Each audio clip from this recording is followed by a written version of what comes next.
माननीय सभापति जी,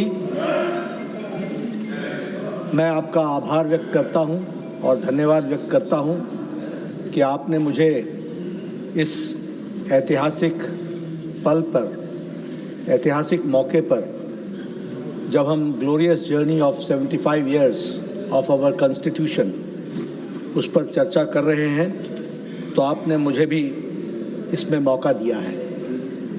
सबसे पहले तो मैं संविधान के निर्माताओं को, जिन्होंने गहन चिंतन, गहन मनन और चर्चा करके, एक तरीके से कहा जाए तो उस चिंतन और मनन का एसेंस जो हमें कॉन्स्टिट्यूशन में देखने को मिलता है, उस पर उन्होंने डेलिब्रेट किया और यह संविधान हम सबको दिया।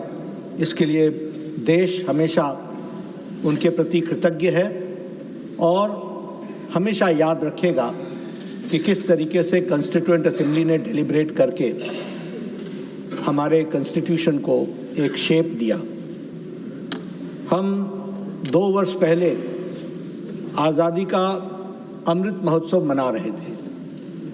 हम सब लोग बहुत ही भाग्यशाली हैं जिनको ये मौका मिला कि हम अपने आज़ादी के अमृत महोत्सव में भागीदार बन सकें। और आज हम संविधान के एडॉप्शन पर, अपने 75 वर्ष पूरे होने पर, इस मौके के भी हम चश्मदीद गवाह बन रहे हैं। और कुछ ही समय बाद, कुछ ही दिनों बाद हमें अपने रिपब्लिक को, गणतंत्र को 75 साल पूरे होते हुए देखने का भी सौभाग्य मिलेगा और उसका भी चश्मदीद गवाह होने का सौभाग्य मिलेगा। ये जो सेलिब्रेशंस हैं, ये जो हम उत्सव के रूप में मनाते हैं, यह एक तरीके से हमारी संविधान के प्रति समर्पण, संविधान के प्रति प्रतिबद्धता, संविधान के प्रति कमिटमेंट को मजबूती प्रदान करता है। चाहे कोई सदन में उस तरफ हो, चाहे इस तरफ हो, चर्चा, वाद विवाद और डिस्कशन, कुल मिलाकर के ये सारी डिस्कशन एक तरीके से हम सबको अपने संविधान को मजबूती देने में, कमिटमेंट के साथ खड़े होने में एक अवसर प्रदान करता है। और इसीलिए हम इस अवसर को, राष्ट्रीय लक्ष्य को पूरा करने के लिए हम सब इसका सदुपयोग करेंगे, ऐसा मेरा विश्वास है। हम सब जानते हैं कि भारतवर्ष लार्जेस्ट डेमोक्रेसी तो है ही, लेकिन जैसा हमारे प्रधानमंत्री जी ने कहा, it is not only the largest democracy but it is the mother of democracy that we have to understand. यह प्रजातंत्र की जननी है और जब हम इसको लार्जेस्ट डेमोक्रेसी की बात करते हैं तो हमें यह भी ध्यान में रखना चाहिए कि संविधान समिति के सदस्य और संविधान के निर्माता इस बात को जानते थे कि यह देश नेशन इन मेकिंग नहीं है, यह नेशन था, पुरातन देश था। और यह पुरातन देश हमारी मान्यताओं के आधार पर, हमारी संस्कृति के आधार पर, हमारे एथोस के आधार पर, हमारे पुरातन विचार पर यह समाहित था। और इसीलिए आप कॉन्स्टिट्यूएंट असेंबली की डिबेट्स को जब देखेंगे तो हमेशा भारत की संस्कृति, भारत का इतिहास, भारत का गौरवमय इतिहास, इसका बार बार उल्लेख होता है। और जब हम पुरातन विचार की बात करते हैं और हम इंडियन एथोस की बात करते हैं तो इंडियन एथोस में हम पाते हैं democracy comprises of freedom, acceptability, equality, inclusivity in society and allow the common citizens to lead a quality and a dignified life। इसके लिए हम समर्पित हैं और ये विचार कॉन्स्टिट्यूएंट असेंबली के सदस्यों के मन में भरपूर पूर्ण तरीके से समाहित था और ये चर्चा हम सबको देखने को मिलती है। हम अगर ऋग्वेद की बात करें, अथर्ववेद की बात करें और हम अपने पुराने मैन्युस्क्रिप्ट्स की बात करें तो हमें ध्यान में आता है कि सभा, समिति, संसद, इन सभी शब्दों का प्रयोग हुआ है। यह इस बात को बताता है कि हमारे यहाँ डिस्कशन, डिबेट, डेलिब्रेट, ये हमारे एथोस में, हमारी कल्चर में, हमारे संस्कृति में विराजमान रहा है और उसी को आगे बढ़ाने में हमारे संविधान निर्माताओं ने इस बात को रखा कि भारत पुनः उन बातों को समझकर, ध्यान रख करके, अपने गौरवमय इतिहास को ध्यान में रख करके, अपनी संस्कृति, अपनी सभ्यता को ध्यान में रख करके, वह जो ये राष्ट्र है विच इज टाइम्स इमेमोरियल, उसको ध्यान में रख करके हम अपने संविधान का निर्माण कर रहे हैं। हमें जम्बूद्वीप, भारतवर्ष, आर्यवर्त, भारतवर्ष, इन शब्दों का प्रयोग आज़ादी के बहुत बहुत पहले हम लोगों ने उपयोग में लाया। यह भी इस बात का प्रमाण है कि हम निश्चित रूप से अपनी संस्कृति को ध्यान में रख करके हम सबने संविधान का फॉर्मेशन किया। मैं यहाँ ये भी ध्यान में लाना चाहता हूँ, आजकल हमें संस्कृति की बातचीत करते हैं तो कई बार तकलीफ भी होती है कई लोगों को। जब हम संस्कृति की बात करते हैं तो कई बार लोग ये महसूस करते हैं कि हम प्रोग्रेसिव नहीं हैं। मैं उनके सिर्फ ध्यान में लाना चाहता हूँ कि संविधान की मूल प्रति में भी अजंता अलोरा की गुफाओं का उसमें छाप दिखती है। उसमें हम सबको कमल का भी छाप दिखता है और कमल इस बात को प्रतिबिंबित करता है, कमल इस बात को प्रतिलक्षित करता है कि हम कीचड़ में से, दलदल में से निकल करके आजादी की लड़ाई लड़ करके हम नए सुबह के साथ खड़े होने के लिए तैयार हैं और नए संविधान के साथ खड़े होंगे। और इसलिए हमारा संविधान भी हमको उस कमल से ये प्रेरणा देता है कि तमाम मुसीबतों के बावजूद हम प्रजातंत्र को मजबूत करने में कोई कसर नहीं छोड़ेंगे, इस कमिटमेंट के साथ खड़े होंगे। अगर मैं पिछले 75 साल की जर्नी, यात्रा की चर्चा करूं तो मैं इतना जरूर कहना चाहूंगा, जिसका उल्लेख आदरणीय वित्त मंत्री जी ने डिबेट को प्रारंभ करते हुए कहा और उन्होंने अंबेडकर को उद्धृत किया, बाबा साहब अंबेडकर जी को उद्धृत किया और उन्होंने बाबा साहब अंबेडकर के शब्दों में उसको कहा और उससे पता चलता है कि बाबा साहब अंबेडकर कितने दूरदर्शी थे और कितनी दूरदृष्टि उनकी थी। How far sighted he was. And what he said was, I repeat, yesterday Madam Sitaraman ji has elaborated it, but I am repeating it.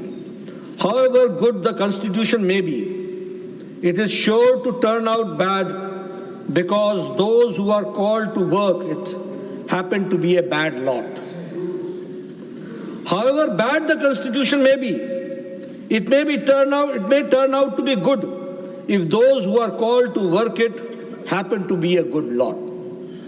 मैं इसको इसलिए उद्धृत कर रहा हूं क्योंकि मेरे वक्तव्य में ये गुड लॉट और बैड लॉट बार बार आने वाला है।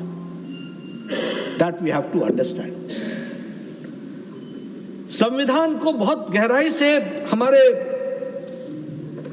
संविधान निर्माताओं ने रखा था, लेकिन संविधान के साथ छेड़छाड़ करना यह भी बैड लॉट ने शुरू से ही ठान ली थी। और वह जब बैड लॉट ने ठानी, मैं जर्नी की बात कर रहा हूं, यात्रा की बात कर रहा हूं, मेरा मानना है कि जब there are objective decisions we get right answers, we get good results, but when there are subjective decisions we get bad lot, we get bad answers, we get wrong answers. और इस बात को हमको समझना चाहिए आप देखिए, देश को जोड़ने का काम आदरणीय सरदार पटेल जी, भारत के होम मिनिस्टर, उनको दिया गया। और ये मैं गौरव के साथ कह सकता हूं, मुझे बहुत खुशी हुई, बहुत समय बाद मैंने कांग्रेस के तरफ से भी सरदार पटेल का नाम सुना, बहुत दिनों बाद, बहुत दिनों बाद। After years I heard from the Mukharbind of the Congress people speaking about Law Purush Sardar Vallabh Bhai Patel. उन्होंने 562 रियासतों को जोड़ा, 562, the Iron Man, and one was left, and that one was left, that was Jammu Kashmir, to the then Prime Minister Jawaharlal Nehru. माननीय Nadda ji, 1 minute माननीय सदस्यगण, on behalf of this august house, I have great pleasure in welcoming His Excellency Mr. Alen Simonian, President of the National Assembly of the Republic of Armenia, along with the members of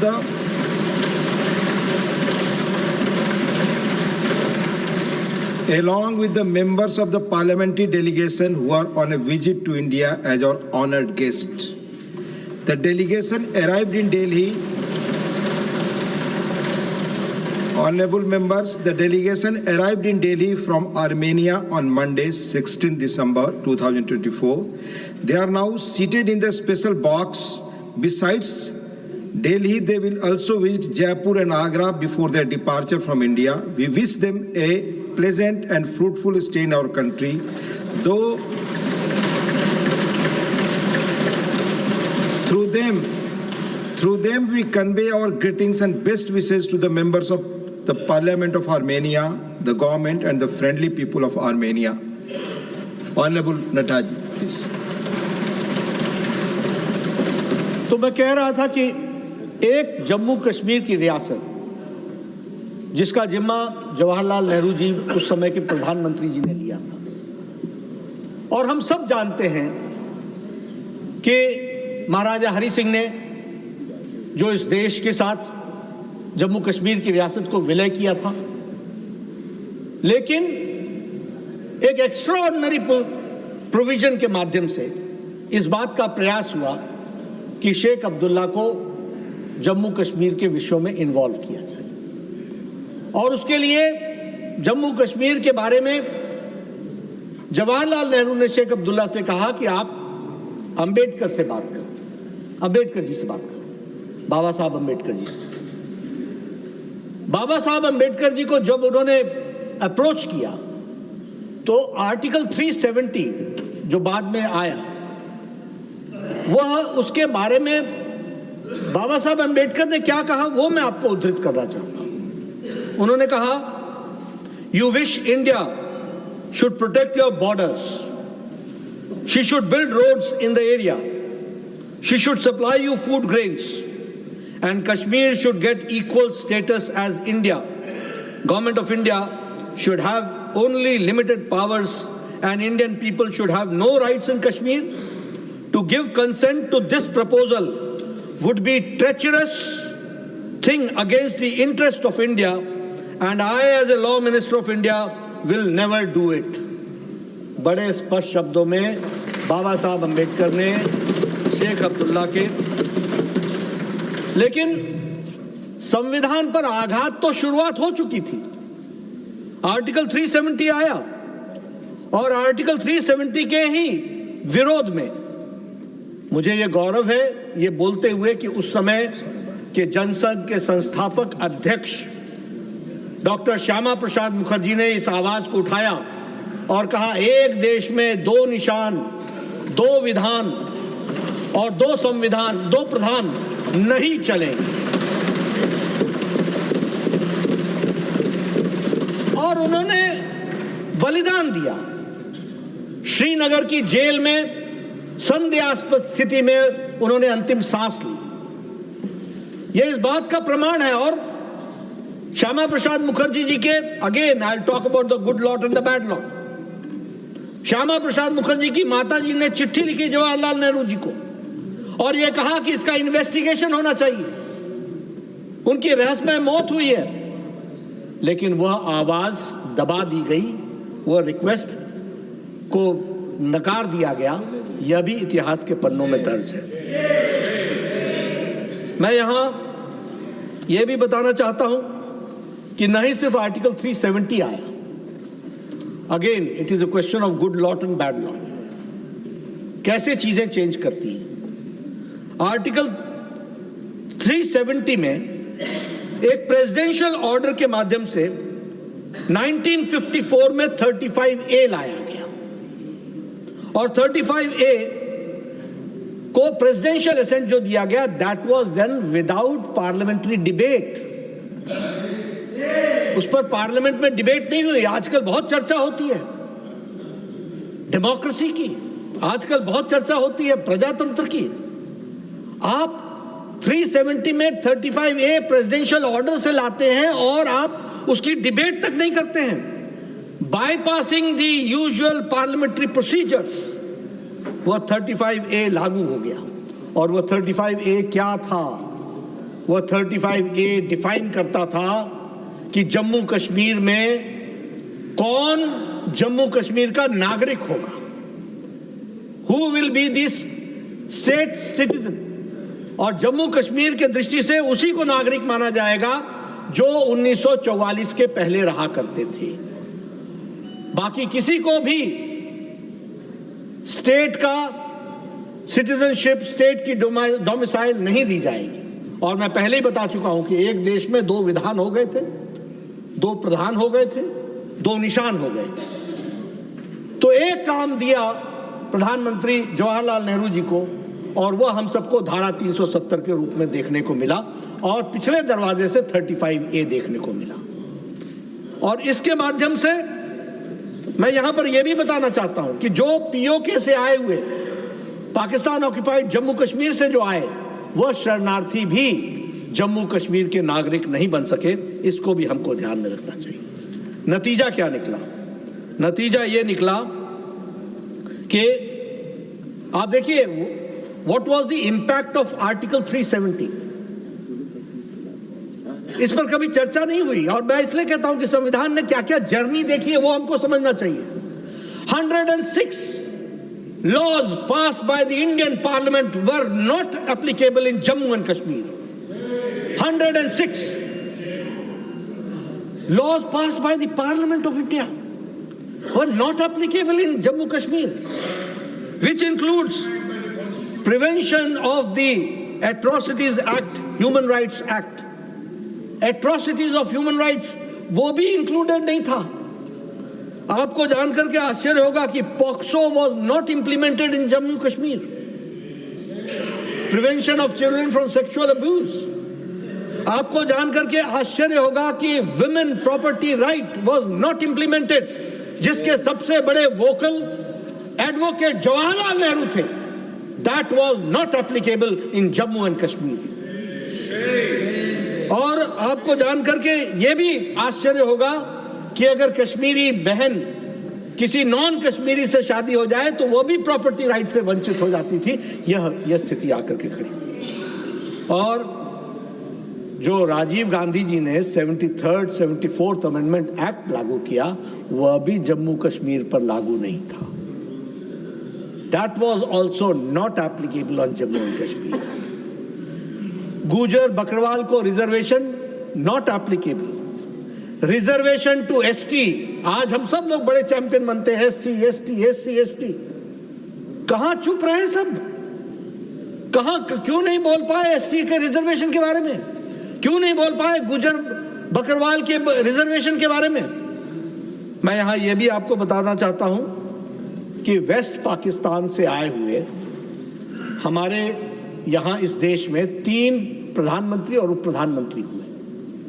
Manmohan Singh ji waste Pakistan से आए थे, वो यहां आकर के प्रधानमंत्री बने। IK Gujral waste Pakistan से आए थे, वो यहां पर प्रधानमंत्री बने। हमारे deputy prime minister Lal Krishna Advani ji waste Pakistan से आए थे, वो यहां पर डिप्टी प्राइम मिनिस्टर बने। लेकिन आप आश्चर्य करेंगे कि पाकिस्तान ऑक्युपाइड कश्मीर से आया हुआ व्यक्ति जम्मू कश्मीर की विधानसभा में पंचायत का चुनाव नहीं लड़ सकता था, वो विधानसभा का सदस्य नहीं बन सकता था। ये आर्टिकल 370 की देन थी, जिसके बारे में अभी भी लोग बोलते हैं कि आर्टिकल 370 को वापस लाना चाहिए। वो आर्टिकल 370 क्या देता था? यानी वो पंचायत का चुनाव न लड़ सके, विधानसभा का सदस्य न बन सके, विधानसभा में वोट न दे सके, they were not allowed to give votes. ये स्थिति आकर के खड़ी थी और ये आर्टिकल 370 के तहत हम लोगों को देखने को मिला। आपको जान करके बहुत आश्चर्य होगा कि जम्मू कश्मीर में पंजाब से सफाई कर्मचारियों को लाया गया और उनको बसाया गया और उनको कहा गया कि आपको यहां पर हम जम्मू कश्मीर की नागरिकता देंगे। आप आश्चर्य करेंगे उपसभापति जी कि उनको इतने सालों तक सिर्फ सफाई कर्मचारी की नौकरी का अधिकार था, बाकी उनका बेटा न डॉक्टर बन सकता था, न इंजीनियर बन सकता था, न वो एडमिशन ले सकता था। आप देखिए कि कानून को की धज्जियां इस आजाद भारत में, अगर हम ग्लोरियस जर्नी ऑफ 75 इयर्स की चर्चा कर रहे हैं तो ये बातें सामने आनी चाहिए कि सफाई कर्मचारी का बेटा सफाई कर्मचारी बन सकता है। He will not get admission in engineering college. He will not get admission in in medical institutions, and he will not get any reservation for any services in Jammu Kashmir. यह स्थिति ला करके खड़ी की। मैं धन्यवादी हूं इस पार्लियामेंट का, और again after the bad lot we got the good lot, and at the good lot on 5th of August 2019 abrogated Article 370, निरस्त कर दिया। मुझे याद है पुराने हॉल में सब लोग आके यहाँ बैठे हुए थे धरने पर। इतिहास इस बात का गवाह है कि आप किस कानून के लिए धरना दे रहे थे, किस कानून का विरोध कर रहे थे, किस लिए विरोध कर रहे थे। आज आदरणीय प्रधानमंत्री जी को मैं बहुत बहुत फिर से बधाई देता हूं कि उनके सूझबूझ के कारण आज जम्मू कश्मीर भारत का अभिन्न अंग बन गया, पार्ट एंड पार्सल बन गया। ये हमको ध्यान रखना। अभी कल हमारे आदरणीय खड़गे जी अब कहते हैं कि हम इमरजेंसी की चर्चा करते हैं। भाई आपने 25 साल में ये तोहफा दिया संविधान में, 25 साल का पहला तोहफा आपकी तरफ से आया, हम चर्चा क्यों ना करें? आप कहते हैं कि अब कल अभिषेक मनु सिंघवी जी कह रहे थे अरे भाई हमने माफी मांग ली, माफी हो गई, आप इमरजेंसी को छोड़ दीजिए। हम कैसे मान लें? अभी इमरजेंसी को आए हुए 50 साल अगले साल हो जाएगा। 25 तारीख को लोकतंत्र विरोधी दिवस मनाएंगे। इंडियन नेशनल कांग्रेस भी उसमें शामिल हो, इस बात का हम आह्वान करते हैं।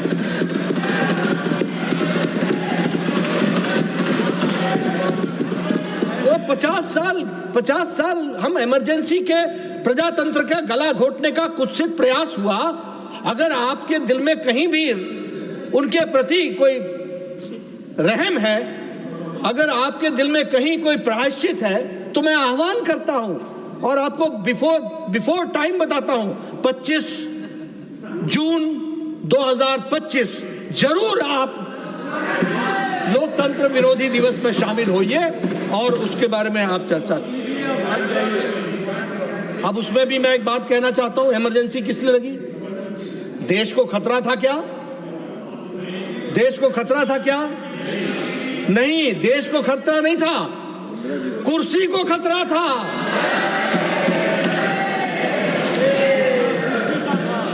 किस्सा कुर्सी का था, कुर्सी को खतरा था, और इसके चलते सारा देश अंधकार में डाल दिया गया। और 25 जून 1975 को प्रेसिडेंशियल असेंट के द्वारा आर्टिकल 352 ऑफ द कॉन्स्टिट्यूशन में इंटरनल डिस्टर्बेंस बताते हुए फंडामेंटल राइट्स को 19 और 21 आर्टिकल को निलंबित कर दिया गया और उसमें लगभग 1 लाख से ज्यादा लोग मीसा और डीआईआर में बंदी हुए 22 महीने के लिए 1 लाख से ज्यादा। और मुझे यह गौरव के साथ कहना होता है कि उस समय के जनसंघ और उस समय के आरएसएस के लोग, उसमें कम से कम 75,000 से ज्यादा हमारे लोग थे जो जिनको बंदी बनाया। प्रजातंत्र की रक्षा के लिए हम सब लोगों ने अपने आप को आत्मसात करते हुए, और मैं यहां यह भी बताना चाहता हूं कि जहां 1 लाख से ज्यादा लोगों को मीसा और डीआईआर में बंद किया गया। अब देखिए, ये जर्नी में बातें आती हैं तो ध्यान में रहती है। मनोज जी बैठे हैं, हमारी मीसा भारती जी पहले सदस्य रही हैं यहाँ की, आजकल लोकसभा की सदस्य हैं। आप लोगों को मालूम नहीं होगा उनका नाम मीसा क्यों पड़ा।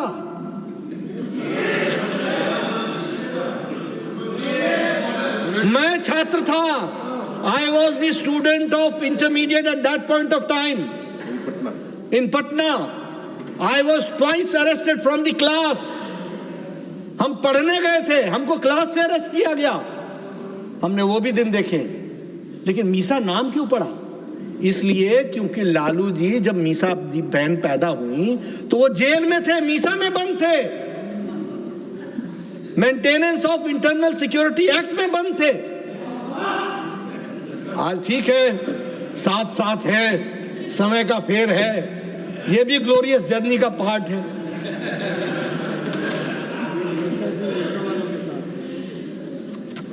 मैं यहां एक बात और कहना चाहता हूं। आजकल इस बात की भी बड़ी चर्चा होती है कि मीडिया का गला घोटा जा रहा है। कल गोदी मीडिया कह दिया गया, कल और कुछ कह दिया गया। अरे आपको मालूम नहीं है मीडिया का तपस्या? आप जरा 1975 के इंडियन एक्सप्रेस और स्टेट्समैन के आप एडिटोरियल्स निकाल करके देखिए, ब्लैंक है, ब्लैंक। और वो डट के खड़े रहे। आज हम भूल नहीं सकते स्वर्गीय रामनाथ गोयनका जी को, जिन्होंने इंदिरा गांधी जी को कहा था कि लोटा लेकर के आया था, लोटा लेकर के चला जाऊंगा, प्रजातंत्र की रक्षा के लिए अपना जीवन सर्वस्व कर दिया।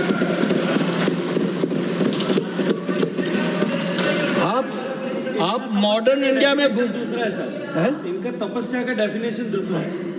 आप देखिए कैसे लोग थे जिन्होंने, बहादुर शाह जफर मार्ग में अंधेरा छा गया था, सेंसरशिप लग गई थी।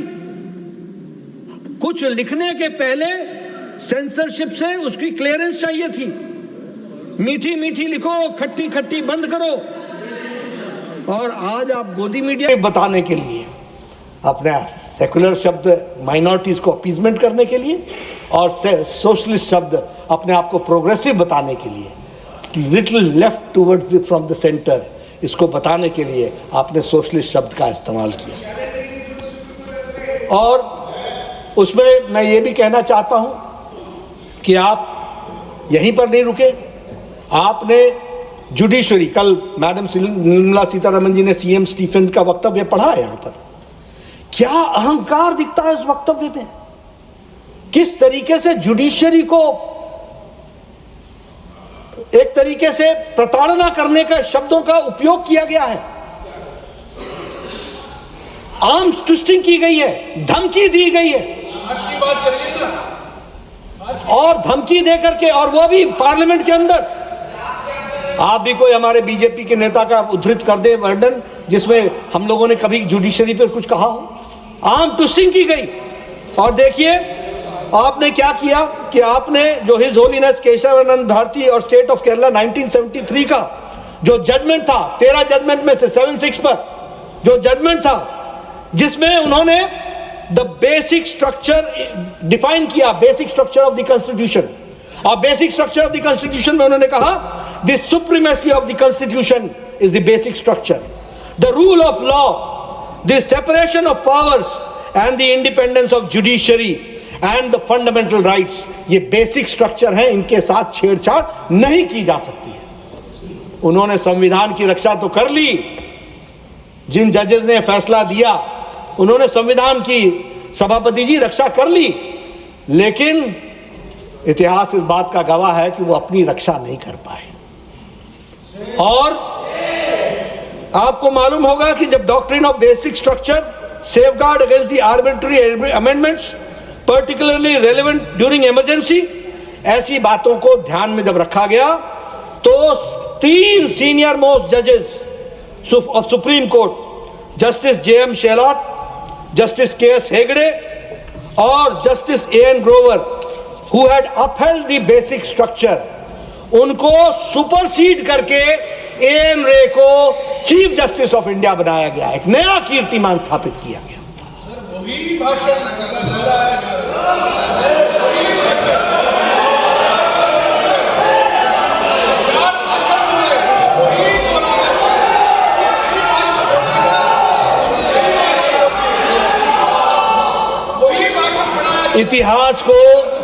इतिहास को पुख्ता करना ये हमारी जिम्मेवारी है सभापति जी।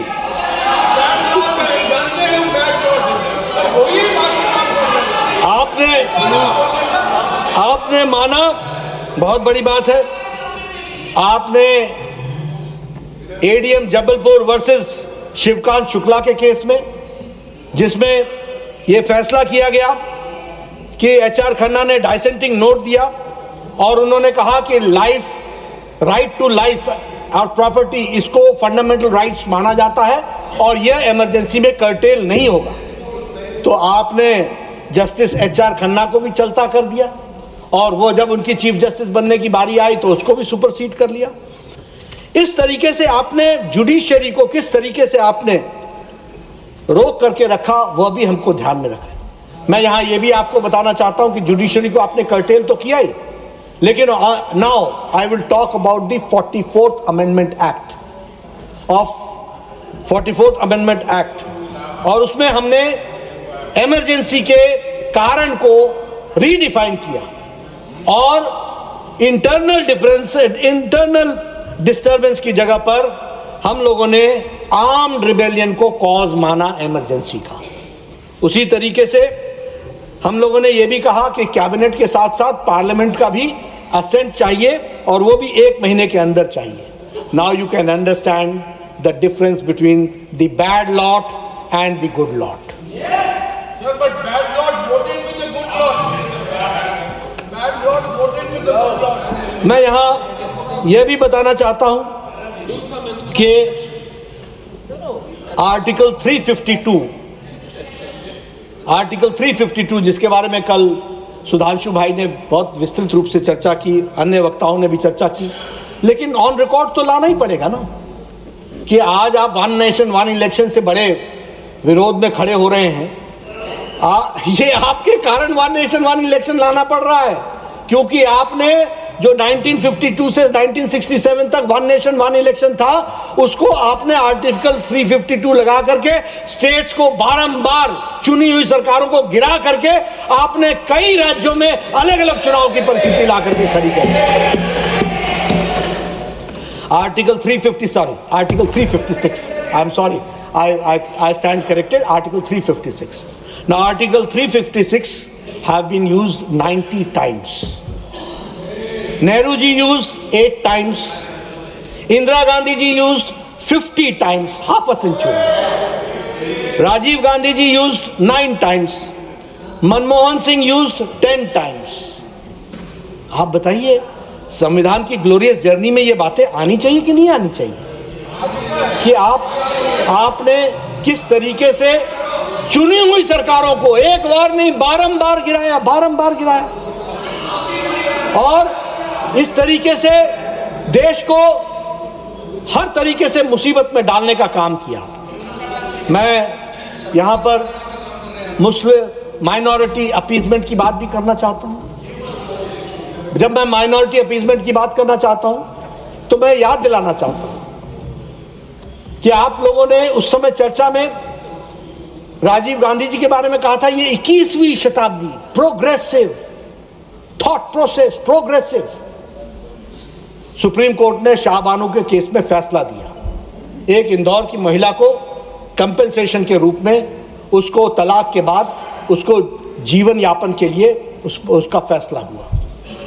आपने उस समय के मुस्लिम क्लर्जी के और उनके दबाव में आकर के आपने शहबानो केस के फैसले को, सुप्रीम कोर्ट के फैसले को निरस्त करने के लिए पार्लियामेंट में अमेंडमेंट लेकर के आए। और पार्लियामेंट में आप अमेंडमेंट लेकर के आए जिसमें आपने राजीव गांधी जी के नेतृत्व में अपीजमेंट को ध्यान में रख करके, वोट बैंक की पॉलिटिक्स को ध्यान में रख करके यह फैसला लिया गया।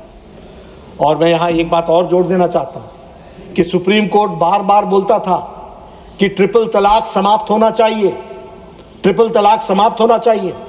आप में करेज नहीं था, आप में हिम्मत नहीं थी, आप वोट बैंक पॉलिटिक्स से दबे हुए थे, आप अपीजमेंट से दबे हुए थे, आप अपीजमेंट को नरिश कर रहे थे।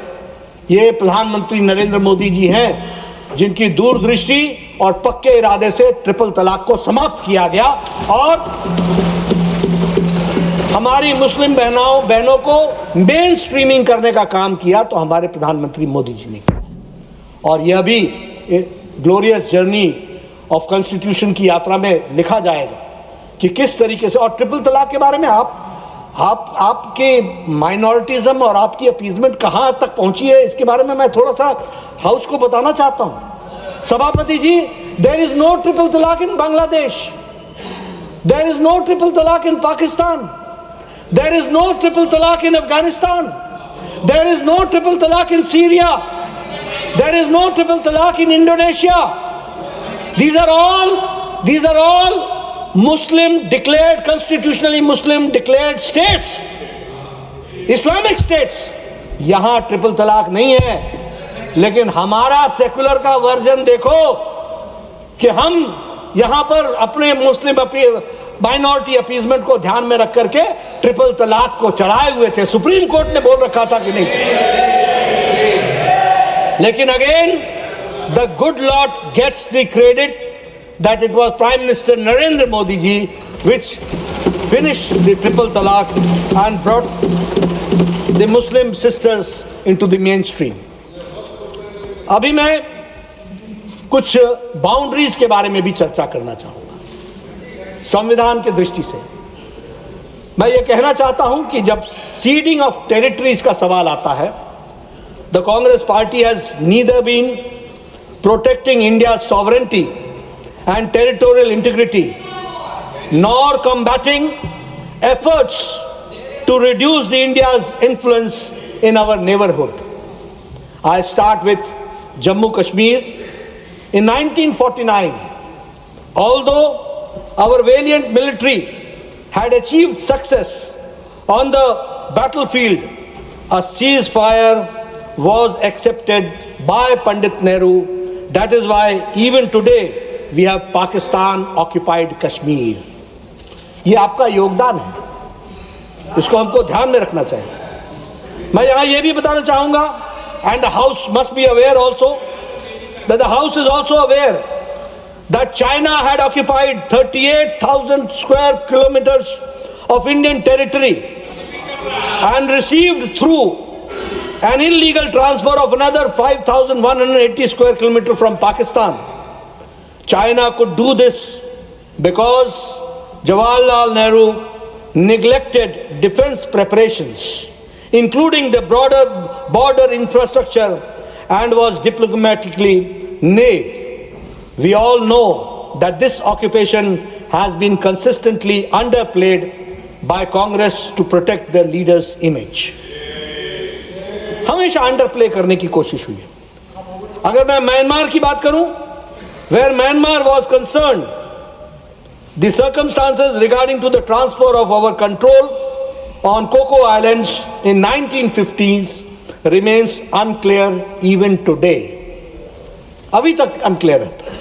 We also have seen a record of unconcern about the developments that impinge on our national security. Between 2008 and 10, we stood by silently as China built it, the Hambantota Tota port in Sri Lanka. Members would appreciate the significance of this development for India's interests. In Maldives, an anti-Indian movement in 2012 led to the exit of Indian investment in key sectors. This too was always not countered by the Congress. अब मैं अगर कच्ची thief islands की बात करूं, कच्ची thief islands के बारे में आपने संविधान को फिर बाईपास कर दिया। You have bypassed. संविधान क्या कहता है? संविधान कहता है दैट, पहले तो हम कच्ची थीव के बारे में बताऊं कि Katchatheevu is an island which was under the jurisdiction of Tamil Nadu before it ceded to Sri Lanka in 1974। Mrs Gandhi ने 1974 में कच्ची थीव को यूनिलैटरली दे दिया to Sri Lanka, and the transfer was executed without amending the Constitution of India, without amending the Constitution of India, raising significant constitutional and legal questions. अब देखिए article 1, yes, now violation, सभापति जी, violation of Article 1 of the Constitution, Article 1 of the Constitution क्या कहता है? Transferring of any part of Indian territory to another country requires a constitutional amendment under Article 368 as it results in altering the territory of India. However, no such amendment was made for the transfer of Kachchi Thivu. ये स्थिति ला करके खड़ी की गई। मैं अगर boundaries की बात करूं तो एक चर्चा और करना चाहूंगा। India Bangladesh, Tiruchi ji, is not yielding. He is not yielding. Are you yielding, sir? चलिए, Okay. Tiruchi Shiva. Sir, when the Kachchi Thiev was considered to Sri Lanka, the DMK was in power in Tamil Nadu and allegations have all been raised. But the DMK passed a resolution in the assembly that Kachchi Thiev should not be ceded to Sri Lanka, and our members also here have opposed that when who were in parliament, sir. So DMK cannot be charged at any point of time that we were only silent spectators. Honorable Leader of the House.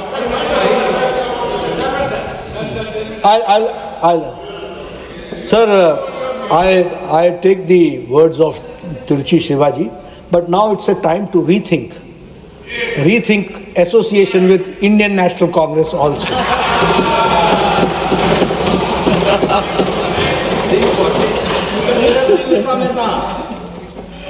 I'm talking about land boundaries agreement with Bangladesh. India and Bangladesh land boundary agreement was signed on 16th May 1974 between the two countries to resolve the long-standing border issues. अब मैं इसमें एक बात बताना चाहता हूं कि that needed the ratification. From 1974 till 2015 there was no ratification. कोई ratification नहीं हुआ। और प्राइम मिनिस्टर मोदी जी का कमिटमेंट, दो बातों का कमिटमेंट, एक कोऑपरेटिव फेडरलिज्म का और दूसरा समर्पण, commitment for the constitution. That it was in 2015 that the government finalized the agreement and the international agreement of territorial changes was agreed upon and ratified by the parliament. जब मैं respect for federalism कहता हूं तो the central government Modi ji के नेतृत्व में had consultations with Tripura, with Assam, with Meghalaya, with West Bengal. And सबकी consent लेने के बाद लैंड बॉर्डर का एग्रीमेंट हुआ and approximately 111 Indian enclaves in Bangladesh and 51 Bangladeshi enclaves in India, they were resettled and 50,000 population was brought under the agreement और उनको इससे सहायता मिली. तो आप देखिए, bad lot 1974, good lot 2015 when the agreement is done and ratified. अब मैं ज्यादा नहीं बोलना चाहता, लेकिन ये बात भी तो सच्ची है ना कि आप तो असम को एक तरीके से आप दे चुके थे. जवाहरलाल नेहरू जी ने कहा था our heart goes with the people of Assam. चला गया था. आज आप डेमोक्रेसी के चैंपियन बनते हैं, अच्छी बात है, देर आए दुरुस्त आए. लेकिन आप, और अगर उस समय बोरदोलोई साहब नहीं होते और अगर श्यामा प्रसाद मुखर्जी नहीं होते तो शायद यह भी हम सबको देखना संभव नहीं होता। और मैं एक चर्चा और करना चाहूँगा, वो चर्चा मैं रिजर्वेशन की करना चाहूँगा। और रिजर्वेशन की 2-3 बातों की चर्चा की। एक रिजर्वेशन फॉर बैकवर्ड्स, एक reservation for minorities, religious minorities, ये 2 तो हैं ही, और एससी रिजर्वेशन। अब मैं आपका बाबा साहब अंबेडकर के साथ कैसा संबंध था ये हम सब लोग जानते हैं, दुनिया जहान को मालूम है, मैं उस पर बहुत चर्चा नहीं करूंगा। आपने एक बार नहीं बारंबार उनको चुनाव में हराने का प्रयास किया। किस तरीके से वो वेस्ट बंगाल से कॉन्स्टिट्यूएंट असेंबली में आए वो भी आप हम सबके ध्यान में है। आप किसको चेयरमैन बनाना चाहते थे कॉन्स्टिट्यूएंट असेंबली का, और कैसे गांधी जी ने हस्तक्षेप किया तो कॉन्स्टिट्यूएंट असेंबली के वो चेयरमैन।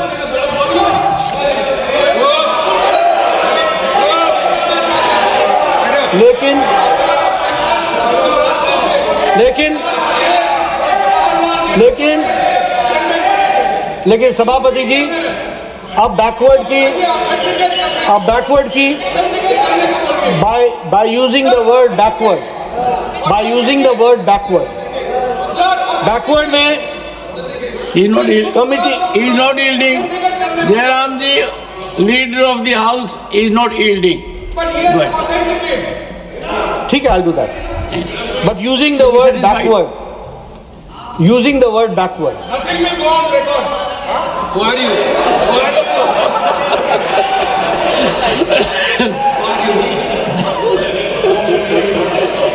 The Constituent Assembly ने बैकवर्ड के बारे में कहा कि reservations generally to the disadvantaged communities, और अंबेडकर जी ने कहा कि मेरिट को भी ध्यान में रखना चाहिए और डिसएडवांटेज कम्युनिटीज को भी ध्यान में रखना चाहिए। There should be a balance, और रिजर्वेशन को लागू करना चाहिए।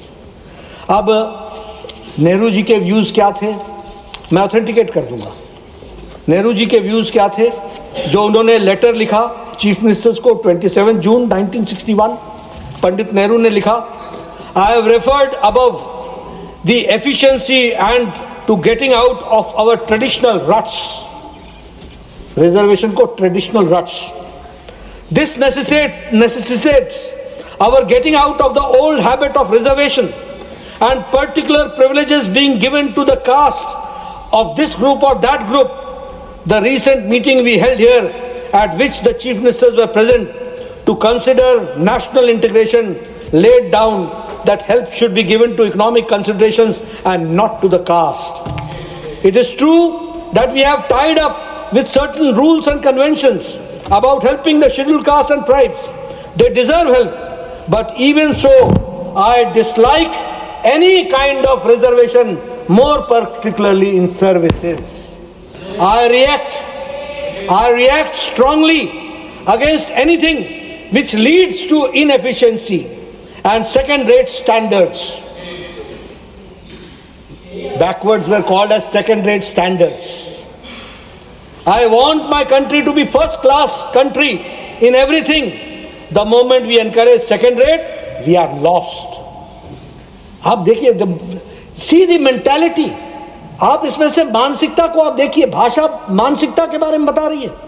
और ये ग्लोरियस जर्नी ऑफ कॉन्स्टिट्यूशन की दृष्टि से हम सबको जानना चाहिए कि संविधान में के सभा में जो लोग थे और जिन लोगों ने बाद में at the helm of affairs देश को चलाया, उनके मन में रिजर्वेशन के प्रति क्या भावना थी, वह इससे प्रतिलक्षित होता है।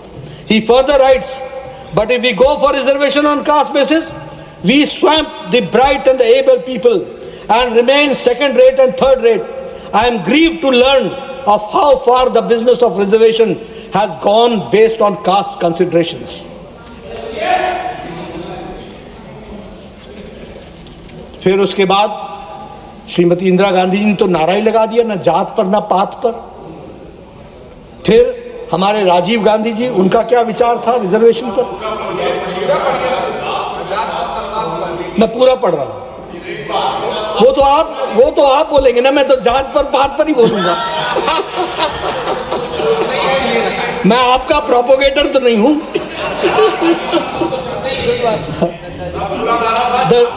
राजीव गांधी ने कहा द सेकंड पॉइंट, स्वर्गीय राजीव गांधी ने कहा the second point which we must be a part of the national goal, and goal is casteless society. The constitution very clearly differentiates between scheduled castes and backward classes. Why did our constitution make us make this distinction? They had something in their mind. Why have we lost the distinction today? I agree with you. The reality is that caste counts for tremendous amount in this country. I don't disagree with that. But what is our goal? Is our goal casteless society? If our goal is casteless society, surely every step that we take, we might have made mistakes in the past, and I am including myself in that. That if you believe in casteless society, every major step you may take must be such that you move towards a casteless society, and you must avoid taking any step which takes you towards a caste-ridden society. आजकल उनके सुपुत्र बहुत संविधान की किताब को लेकर के और आरक्षण और जाति जाति जाति, ये हृदय परिवर्तन कब हुआ? ये हृदय परिवर्तन हुआ या वोट परिवर्तन के कारण हृदय परिवर्तन हुआ? ये इसका उत्तर चाहिए।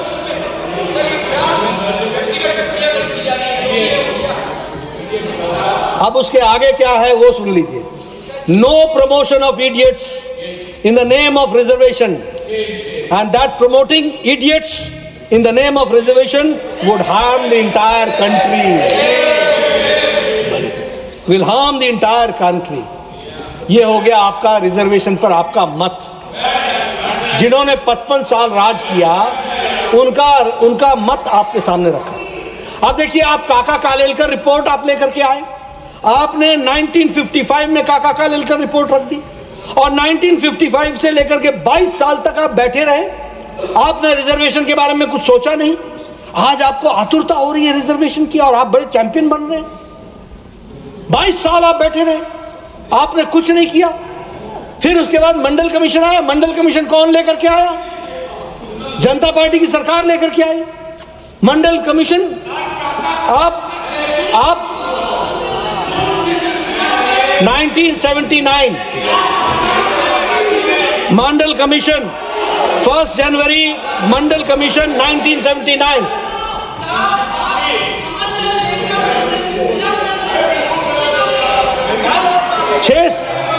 छह सितंबर और 6 सितंबर को राजीव गांधी जी ने मंडल कमीशन को तथ्यात्मक त्रुटियां का हवाला देते हुए, रिपोर्ट को अधूरा बताते हुए मंडल आयोग को क्रियान्वयन करने का विरोध किया। राजीव गांधी कॉल्ड मंडल कमीशन।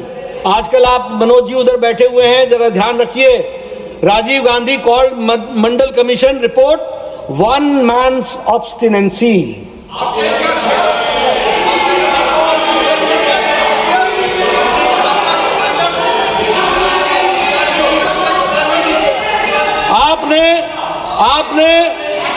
आपने पिछड़ा वर्ग के साथ कितना अन्याय किया। चौधरी चरण सिंह जी को प्रधानमंत्री, किसान पुत्र, बैकवर्ड प्रधानमंत्री, उनकी सरकार को गिराने का काम आपने किया। आपने, ये देवेगौड़ा जी हमारे आदरणीय बैठे हैं, पूर्व प्रधानमंत्री, बैकवर्ड कम्युनिटी को रिप्रेजेंट करते हैं, स्पीकर साहब हैं, चेयरमैन साहब हैं। आपने इनकी चुनी हुई सरकार को गिरा दिया। इसलिए बैकवर्ड के चैंपियन बनने की कोशिश न करें।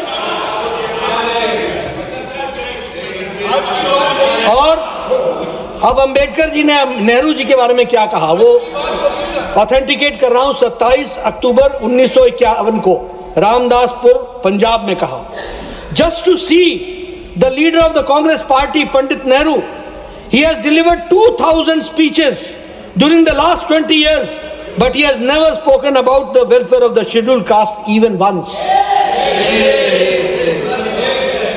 From this, you can judge what sympathy the Congress party can have for our people when its leader Nehru is so adamant. उसी तरीके से अब ये रिलीजियस रिजर्वेशन पर मैं बोलना चाहता हूं। रिलीजियस रिजर्वेशन, सरदार पटेल जी ने 28 अगस्त 1947 को कॉन्स्टिट्यूएंट असेंबली में जो बात कही वो भी मैं आपको उद्धृत करना चाहता हूं। उन्होंने कहा, I thought that our friends of the Muslim League will see the reasonableness of our attitude and allow themselves to accommodate themselves to the changed conditions after the separation of the country.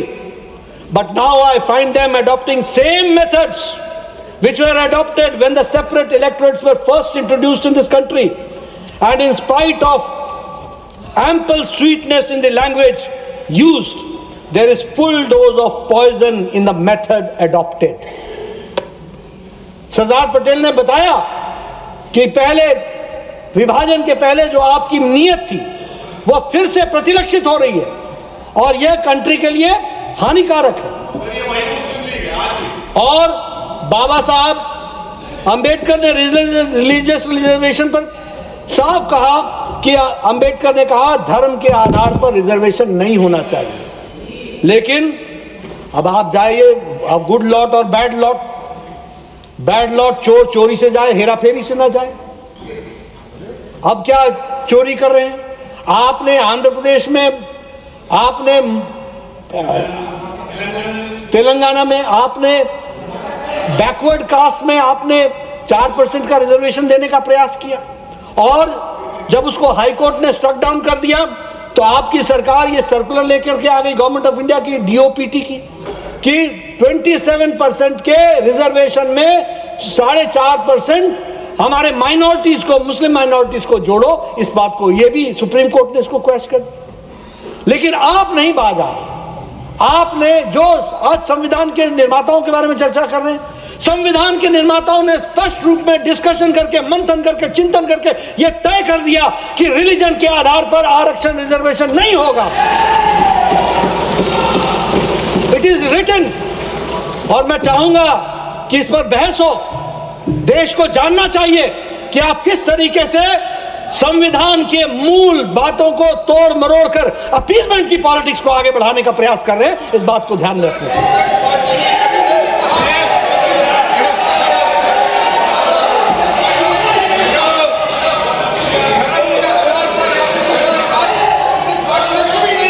Not really.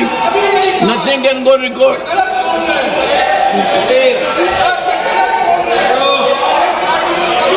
Nothing will go on record. सभापति जी, ये मैं इसको table पर रख देता हूं, authenticate कर रहा हूं।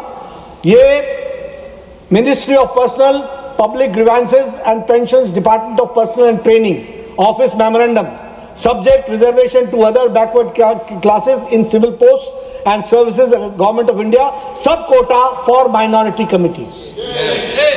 ये आपका सर्कुलर है। डेट और ये सर्कुलर डेट 22 दिसंबर 2011 और